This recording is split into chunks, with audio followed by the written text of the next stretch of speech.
Değerli müəllimlər, əziz şagirdlər və Gələcəyin İşığı FM-in diqqətli izləyiciləri. Bugün studiyamızdan səsləndirdiyimiz xüsusi buraxılışdan hər birinizi ehtiramla salamlayıram. Mən məktəbimizin 8B sinif şagirdi və bugünkü verilişin aparıcısı Leyla Əhmədzadə sizi dərin məsuliyyət, mənəvi dəyər və humanizm prinsiplərini özündə birləşdirən bir mövzu ətrafında bir araya gətirirəm. Bugün beynəlxalq ictimaiyyətin diqqətinə olan mühüm tarixi gün 3 dekabr beynəlxalq əlilliyi olan şəxslərin günüdür.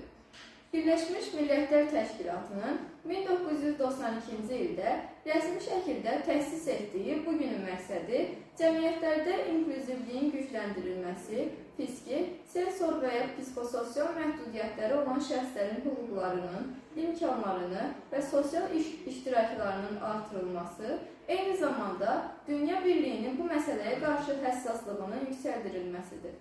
Hörmətli dinləyicilər, əlillik heç vaxt insanın dəyərini, potensialını və ya sosial mahiyyətini müəyyən edən meyar olmamışdır. Sadəcə olaraq fərdlərin cəmiyyətə tam hüquqlu üzvlər kimi həyata inteqrasiyasını təmin etmək üçün daha geniş dəstəyə, inklüziv mühitə və sosial adaptasiya mexanizmlərinə ehtiyac olur. İndi isə gəlin diqqəti ölkəmizdə bu sahədə aparılan işlərə yönəldək.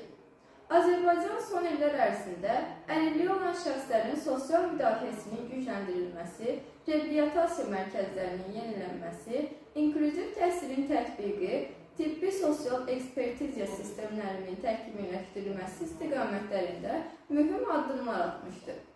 Müasir reabilitasiya mərkəzləri, psixososial dəstək proqramları, peşə hazırlıq kursları, inklüziv təhsil sinifləri, xüsusi nəqliyyat vasitələrinin tətbiqi artıq sosial ictimaiyyətin prioritet istiqamətindədir. Bundan başqa, inklüziv təhsil sahəsində həyata keçirilən pilot layihələr göstərir ki, müxtəlif inkişaf mahiyyətlərinə malik olan uşaqların birlikdə təhsil alması yalnız həmin uşaqlar üçün deyil, həm də bütövlükdə cəmiyyət üçün faydalıdır. Çünki bu, sosial həmrəyliyi gücləndirir, stereotipləri azaldır və gənc nəsillərin düşüncəsində sağlam humanist dəyərlər formalaşdırır. Dəyərli dinləyicilər, bugünün mənəvi mahiyyəti ondan ibarətdir ki, biz insanı onun fiziki imkanlarına görə deyil, şəxsiyyətinə görə dəyərləndirək. İnsanların qarşılaşdıqları çətinliklər heç vaxt onların dəyərini azalda bilməz. Əksinə, bir çox hallarda onlara dözümlülük, səbir, iradə, qətiyyət və prinsipallıq nümunəsi göstərirlər. Dünyada elə nümunələr var ki, əlilliyi olan insanlar yalnız öz ölkələrinə deyil, bütün dünya miqyasında tanınaraq bəşəriyyətə misilsiz töhfələr verirlər. Əziz dinləyicilər, əlilliyi olan şəxslər haqqında danışarkən empatiya duyğusu önəm daşıyır.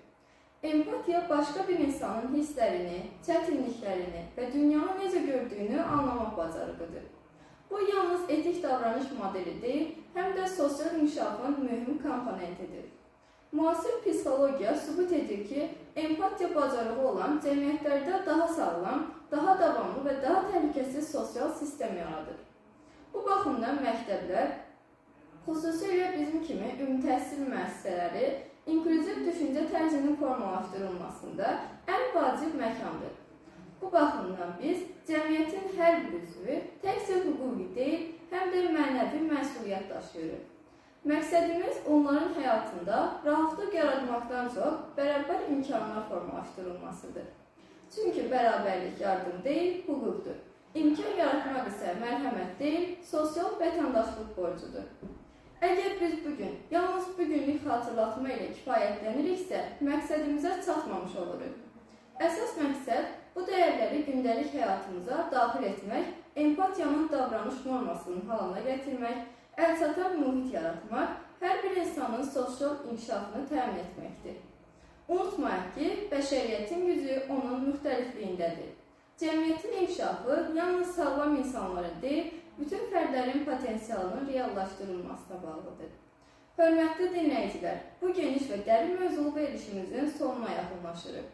Mən Leyla Əhmədzadə hər birinizə diqqətinizi, həssaslığınızı və bu mənəvi mövzunu dinləmək üçün ayırdığınız vaxta görə səmimi minnətdarlığımı bildirirəm.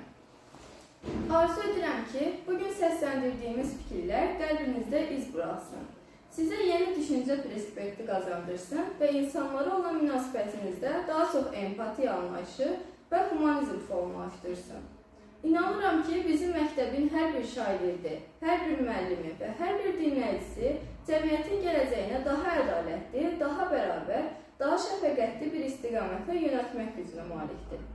Sağ olun, dəyərli dinləyicilər. Gələcəyin İşığı FM-in növbəti xüsusi buraxılışında yenidən görüşmək ümidi ilə.